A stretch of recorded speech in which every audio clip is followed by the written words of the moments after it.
Kak, di sini saya udah ke-7 kalinya, 6 kalinya ke sini. Pindah-pindah terus gitu.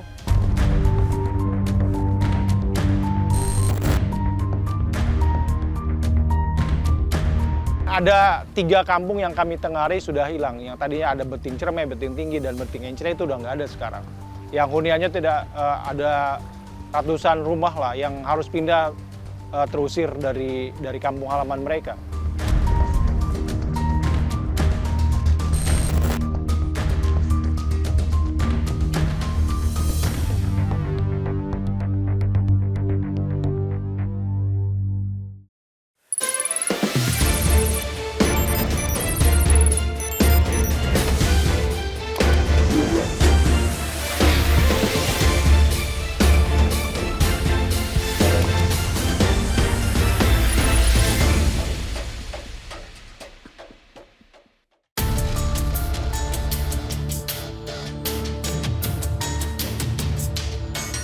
Memiliki panjang garis pantai lebih dari 99.000 km, menjadikan Indonesia sebagai negara dengan garis pantai terpanjang kedua di dunia. Berstatus negara maritim, tak sedikit masyarakat Indonesia yang tinggal di pesisir pantai dan menggantungkan hidupnya dari laut. Namun kini, kehidupan warga di sejumlah wilayah pesisir kian terancam. Perubahan iklim yang ekstrim mengakibatkan kenaikan permukaan laut yang berdampak pada banjirop dan tenggelamnya sejumlah wilayah di pesisir pantai Indonesia. Tim iNews Files mendatangi salah satu wilayah yang mengalami abrasi sejak 13 tahun silam. Di Kampung Beting, Desa Pantai Bahagia, Kecamatan Muara Gembong, Kabupaten Bekasi, Jawa Barat, kami melihat langsung tenggelamnya satu persatu rumah warga di telan laut. Di tahun 80-an hingga awal tahun 2000, kampung ini dijuluki sebagai Kampung Dolar karena memiliki hasil tangkapan laut dan tambak yang berlimpah. Namun kini Kampung Dolar tinggal kenangan akibat terus tergerus air laut yang naik ke daratan. Untuk mencapai ke Kampung Beting, kami pun harus menaiki perahu lantaran akses jalannya sudah tak lagi bisa dilalui oleh mobil. Menjelajah selama 30 menit di aliran Sungai Beting membawa kami sampai di wilayah paling ujung, Kecamatan Muara Gembong, Bekasi, Jawa Barat. Di ujung aliran sungai ini kami mendapati sebuah rumah milik Naeni yang langsung berhadapan dengan Laut Jawa. Tinggal di Kampung Beting sejak tahun 1994, Naeni 6 kali kehilangan rumah. Dulu mah masih jauh sama laut. Juga dulu saya pertama kali bukannya di sini. Di sana, di sini saya udah ke-7 kalinya. 6 kalinya ke sini. Pindah-pindah terus gitu. Awalnya mah ya enak sih. Ininya, tempatnya gitu, jauh sama laut. Ya berhubung pas pindah kena lagi laut. Pas pindah kena lagi laut. Ini udah begini lagi, bakalannya pindah lagi kayaknya mah.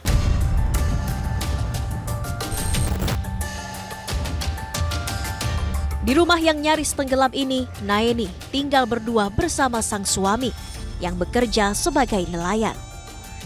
Kepada kami, Naeni bercerita tentang masa kejayaan Kampung Beting yang pernah ia rasakan.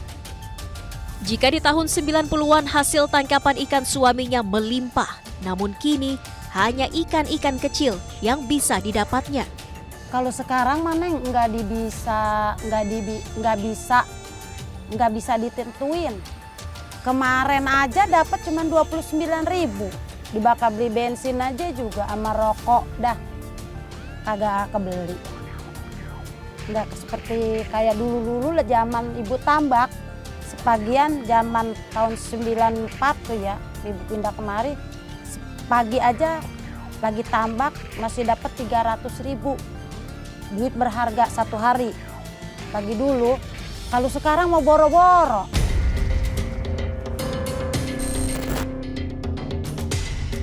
Tenggelamnya sebagian Kampung Beting tak hanya membuat sejumlah warga kehilangan rumah, namun juga sumber penghasilan mereka.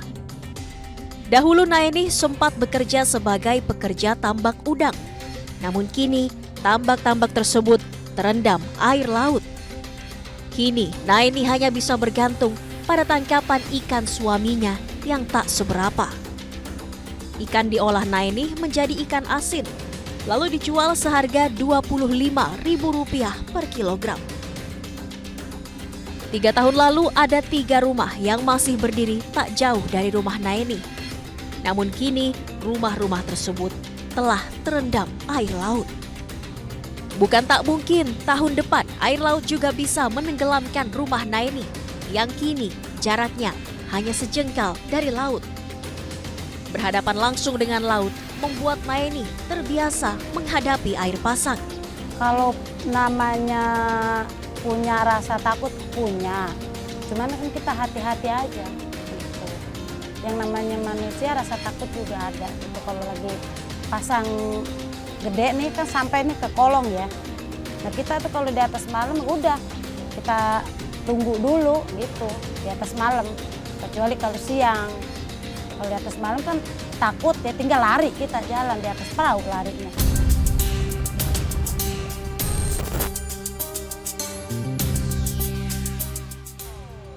Tahu betul akan resiko tinggal di tepi laut tanpa adanya pembatas. Namun kondisi ekonomi yang belum memungkinkan membuat Naeni harus bertahan di rumahnya saat ini, meski harus bertaruh nyawa.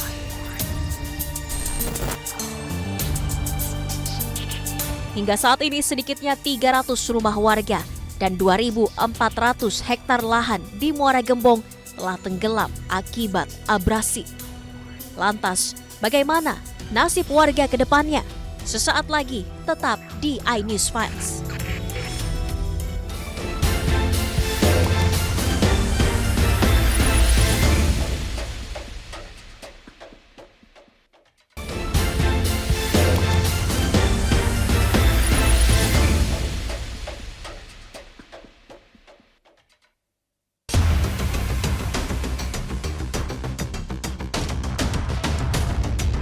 Kampung Beting, Desa Pantai Bahagia, terletak di pantai utara Jawa. Merupakan daerah terparah yang mengalami abrasi. Di sepanjang perjalanan saat kami menyusuri sungai, terdapat sejumlah bangunan rumah besar tak terawat yang telah ditinggalkan penghuninya. Di sini banyak rumah yang sudah tidak ditinggali oleh penduduknya karena mereka sudah nggak betah. Hampir tiap bulan kan mereka terendam air asin gitu. Kemudian juga selain hunian ini yang ditinggali juga ada pemakaman yang sampai hari ini masih digunakan oleh warga walaupun terendam oleh banjir rob. Ini yang depan sini. Lahir dan besar di Kampung Beting membuat Ahmad Kurtubi menyaksikan langsung perubahan drastis yang terjadi di kampungnya akibat abrasi. Kampung yang pernah mengalami masa kejayaan dari hasil tangkapan ikan dan udang yang melimpah, kini semakin sepi. Dahulu pada tahun 1980, panjang Sungai Beting yang mengalir ke laut pernah mencapai 7,5 km. Namun tahun 2023 ini, panjang sungai hanya tersisa 3 km saja. Kurtubi juga menyebut beberapa kampung lainnya bahkan telah hilang ditelan gelombang laut. Ada 3 kampung yang kami tengari sudah hilang. Yang tadinya ada Beting Cermai, Beting Tinggi, dan Beting Encrei itu udah nggak ada sekarang. Yang huniannya tidak ada ratusan rumah lah yang harus pindah terusir dari kampung halaman mereka. Beting Tinggi itu sekarang kedalaman airnya itu di sekitar 1,5 sampai 2 meter kedalaman airnya. Yang 2 hulunya itu di sana sekitar 2,5 kilometer jaraknya dari tempat kita berada sekarang. Dan dulu itu kampung.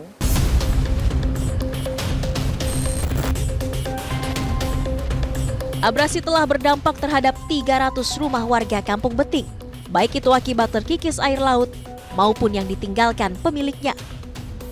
Sejak tahun 2010, air laut mulai mendesak masuk ke permukiman warga, menenggelamkan berhektar-hektar tambak milik warga. Kondisi tersebut membuat warga kehilangan mata pencariannya dan memilih untuk meninggalkan desa.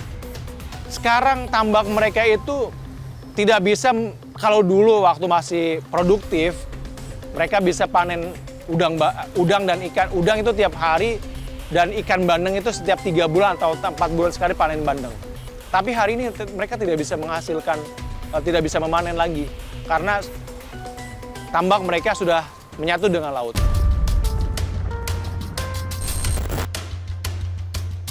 Pengalihan ekosistem menjadi tambak di wilayah Kampung Beting ditengarai menjadi salah satu penyebab terjadinya abrasi. Jadi kalau dari berbagai penelitian dan survei lapangan yang kita lakukan, penyebab utamanya jelas ada manusia ya. Ketika wilayah pesisir dengan ekosistem yang sudah tercipta itu kemudian diubah fungsinya, dijadikan pertambakan, dijadikan tambak udang, itu yang menyebabkan benteng-benteng alami seperti ekosistem bakau yang ada di sana tidak lagi mampu menghalangi masuknya air laut ke daratan. Namun juga memang tidak bisa dipungkiri, kondisi ini diperparah dengan krisis iklim yang menyebabkan muka air laut memang mengalami kenaikan dari tahun ke tahun. Jadi dua faktor inilah yang kami yakini menyebabkan kondisi Kampung Beting atau Desa Bahagia seperti sekarang.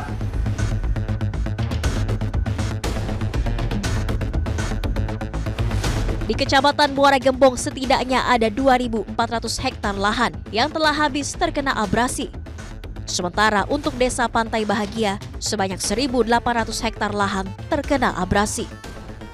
Penanaman mangrove untuk mencegah abrasi pun terus dilakukan oleh warga yang dibantu pihak swasta, namun belum bisa mengatasi persoalan tersebut.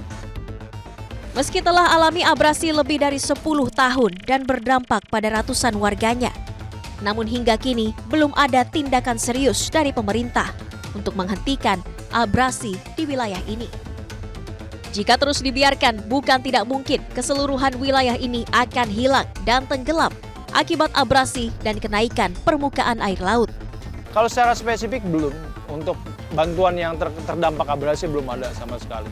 Termasuk untuk penanganan abrasi belum ada. Baru hanya sebagai kajian-kajian saja, tapi belum ada implementasi pembangunan untuk secara komprehensif lah menanggulangi abrasi ini sebelum ada. Jangan sampailah terus terjadi abrasi ini. Kami khawatir kalau ini dibiarkan, bukan hanya Kampung Beting loh yang hilang. Bukan hanya Kampung Beting loh yang hilang. Tapi efek domino. Kampung-kampung yang lain akan hilang.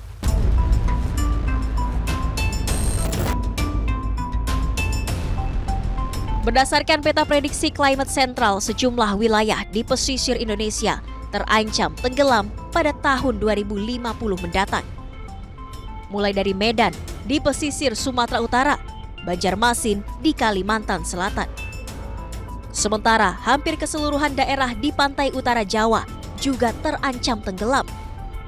Mulai dari Tangerang, Jakarta, Bekasi, Indramayu, Cirebon, Tegal, Pekalongan, Kendal, Semarang, Demak, dan Surabaya. Tapi kalau kita berbicara tentang level keparahannya, mungkin wilayah tersebut menjadi salah satu wilayah atau gambaran wilayah yang paling ekstrim terdampak dari naiknya muka air laut akibat krisis iklim, sekaligus efek dari pertambakan yang dilakukan oleh masyarakat di masa lampau.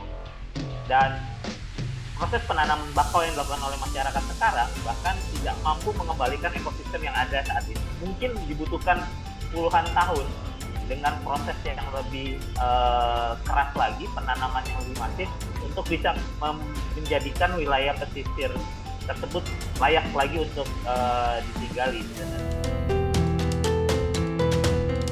Abrasi merupakan pengikisan tanah di daerah pesisir pantai yang diakibatkan oleh ombak dan arus laut, berdampak pada penyusutan garis pantai sehingga lahan daratan utama semakin berkurang dan membahayakan masyarakat pesisir yang tinggal di pantai. Merusak hutan bakau di sepanjang pesisir pantai sehingga memperbesar risiko bencana. Berkurangnya sumber daya ikan dan plasma nutfah karena rusaknya hutan bakau. Penanggulangan abrasi bisa dilakukan dengan menanam pohon bakau karena akar pohon bakau yang kuat akan menahan gelombang dan arus laut yang mengarah ke pantai. Memelihara terumbu karang karena karang memiliki fungsi sebagai pemecah gelombang. Melarang penambangan pasir karena jika persediaan pasir di lautan masih memadai, gelombang air tidak akan menyentuh garis pantai. Ancaman tenggelamnya wilayah pesisir Pantura Pulau Jawa tak hanya terjadi di Kampung Beting, Muara Gembong, Bekasi, Jawa Barat, namun juga mengancam wilayah ibu kota. Bagaimana kondisi pesisir Jakarta yang terancam tenggelam? Selengkapnya hanya di iNews Files sesaat lagi.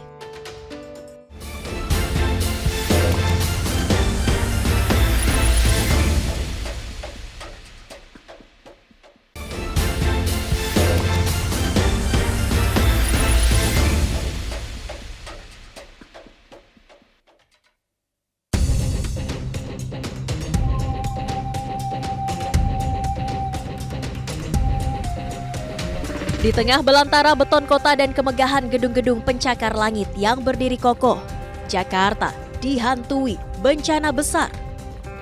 Tahun 2030 mendatang sejumlah wilayah ibu kota Indonesia ini diprediksi akan tenggelam. Ironinya, prediksi tersebut sudah terlihat di wilayah pesisir utara Jakarta sejak 2008 silam. Kalau kita lihat data yang ada, kita kan punya selain wilayah pesisir, kita juga punya pulau-pulau kecil. Kita kan punya 17.504 pulau kecil di Indonesia. Dan pulau-pulau kecil ini kan punya bentuk yang berbeda-beda. Ada yang dari karang, ada yang dari teras perangkat, ada yang dari petabak ya. Jadi memang rawan terkait dengan adanya abrasi, apalagi tenggelam. Dan dari data yang kita sudah punya yang Mbak Yada, yang dulu itu sudah 24 pulau kita yang tenggelam sebenarnya. Ada beberapa pulau di Pulau Seribu. Masjid Wal Aduna yang terletak di Muara Baru, Penjaringan, Jakarta Utara ini menjadi saksi bisu tenggelamnya Jakarta secara perlahan. Masjid yang dulu berdiri kokoh dan menjadi tempat ibadah bagi warga sekitar, kini telah ditinggalkan karena tenggelam dan tak lagi bisa digunakan. Persis di samping Masjid Wal Aduna, terbentang tanggul sepanjang 3,492 km dari Jalan Kakap Muara Baru sampai Jalan Pasar Ikan Luar Batang. Tanggul ini menjadi benteng pertahanan terakhir warga Penjaringan yang kini permukaan tanahnya lebih rendah dari permukaan laut. Nurdin, salah satu warga Kelurahan Penjaringan, Jakarta Utara yang kami temui, mengenang kondisi tempatnya tinggal di tahun 1980-an saat ia masih remaja. Belum, jadi dulu itu masih tinggi darat daripada air. Jadi kalau kita mau turun ke air itu masih loncat. Jadi kalau ada perahu di bawah ini, seperti ini. Tapi nggak terlalu dalam memang, tapi masih tinggi darat gitu loh. Beberapa tahun kemudian lebih tinggi gitu loh. Makanya di dam ini, pemerintah bikin dam. Tanggul pembatas antara daratan dan lautan tersebut sebelumnya dibangun hanya setinggi 5 meter. Namun akibat semakin meningginya permukaan air laut yang masuk ke permukiman warga, pemerintah kembali membangun tanggul yang lebih tinggi lagi. Bahkan kini rata ketinggian permukaan air laut sudah 1,5 meter di atas daratan. Dulu tanggulnya seberapa, Pak? Ini kan yang baru. Yang bawah. Yang bawah. Yang bawah. Oh, yang udah setara sama laut. Iya. Dulu kan bisa jalan orang. Oh, bisa jalan. Bisa jalan, jalanan dulu ini. Baru ini ditinggiin lagi. Iya. Mungkin menurut kami ya, bahwa untuk mengatasi yang di Jakarta ini, cara yang paling mudah, bukan mudah ya, cara yang paling singkat ya, atau paling cepat yang dilakukan adalah menggunakan tanggul sambil kita membenahi aturan-aturan yang harusnya dibenahi, misalnya penyusunan dan penegakan aturan tata ruang di Jakarta, khususnya di pesisir, mengkombinasikan antara pelindungan pantai secara struktural dan non struktural untuk memberikan perlindungan kawasan pesisir sekaligus mempertahankan kelangsungan ekosistem pesisir. Kemudian kita juga mungkin melakukan rehabilitasi atau konservasi wilayah pesisir. Meski telah ditinggikan beberapa kali, nyatanya tanggul tak bisa melawan kenaikan permukaan air laut yang meningkat pesat akibat pemanasan global yang terjadi. Tanggul itu hanya solusi sementara ya, karena tentu itu tidak menyelesaikan akar dari permasalahan. Muka air laut akan terus menaik sampai kapan kita akan menambah ketinggian tanggul. Menambah ketinggian tanggul itu akan menambah biaya. Dan dengan kondisi tanggul yang ada sekarang aja, ada di beberapa titik itu mengalami kebocoran, dan ketika kondisi benar-benar ekstrim, muka air laut benar-benar mengalami kondisi yang cukup tinggi, jebolnya tanggul atau bocornya tanggul itu sangat besar terjadi dan dampaknya tentu ke masyarakat. Jadi bagi kami tanggul itu bukanlah sebuah solusi permanen, dan saya pikir sudah menjadi tanggung jawab pemerintah untuk mampu menjelaskan hal tersebut. Pemerintah Provinsi DKI Jakarta sempat memberikan tawaran untuk pindah ke rusun yang telah disediakan. Namun warga menolak dengan alasan tanggul yang telah dibangun pemerintah dinilai kuat dan cukup untuk melindungi mereka. Iya, kalau kita ke rusun itu gimana lah ya? Masyarakat itu kehidupannya di sini. Kalau pindah ke rusun itu kita pindah, tapi kehidupan kita nggak pindah ke sono. Jadi banyak yang sengsara, kasihan. Gitu loh. Itulah banyak yang menentang dulu. Jadi kita ini orang-orang pesisir ini susah ya. Apalagi istilahnya nelayan ini nggak mungkin dipindahin jauh-jauh. Kasihan mereka ya, tangkapannya kurang, ongkosnya nambah, belum lagi pemukimannya jauh. Kasihan mereka. Jadi bertahan lah. Sejumlah hal disebut-sebut sebagai penyebab tenggelamnya ibu kota Jakarta. Mulai dari pemanasan global, naiknya permukaan air laut, penurunan permukaan tanah, akibat pengambilan air tanah berlebih, pesatnya pembangunan, hingga minimnya ruang terbuka hijau. Dikutip dari laman Pusat Riset Kelautan Kementerian Kelautan dan Perikanan, kenaikan muka air laut hingga tahun 2100 diprediksi mulai dari 0,8 hingga mencapai 1 cm per tahunnya. Sementara penurunan tanah di Jakarta yang disebabkan pengambilan air tanah secara berlebihan mencapai 1 hingga 25 cm per tahun. Sementara itu, menurut penelitian organisasi lingkungan Greenpeace, banjir 10 tahunan Jakarta yang akan terjadi pada 2030 akan mencapai 17% dari total luas daratan Jakarta. Setidaknya akan ada 1,8 juta warga Jakarta yang terdampak, dengan potensi kerugian terhadap produk domestik regional bruto sebesar 68 miliar dolar Amerika Serikat atau setara 1.045 triliun rupiah. Jakarta karena memang dia adalah kondisi yang sudah sangat sudah sangat ribet lah kalau saya sebutnya ya. Pembangunannya sudah sangat padat, tapi kita harus bisa mengevaluasi lagi tata ruang yang ada, sehingga mana area yang khusus peruntukan untuk melindungi pantai tadi, mana untuk industri misalnya, untuk pemukiman dan hotel, itu harus dibenahin kembali atau direview kembali. Yang kedua, kita harus mengembangkan strategi konservasi. Jadi kalau areal-areal tadi kita tahu dia rawan abrasi, tentunya kita jangan merusak kondisi atau membuat dia menjadi kawasan konservasi atau kawasan lindung atau hutan lindung, sehingga dia menjadi barrier bagi pantai tadi. Ancaman tenggelamnya Jakarta dan wilayah pesisir Indonesia lainnya menjadi persoalan serius yang harus segera ditanggulangi. Solusi nyata mulai dari mitigasi bencana, perubahan perilaku gaya hidup yang ramah lingkungan, hingga praktik pembangunan berkelanjutan tidak bisa lagi hanya sekedar wacana karena jutaan jiwa, nyawa warga yang menjadi taruhannya. Jadi jangan bilang Anda tidak tahu akan permasalahan ini, karena kami sudah memberitahukannya.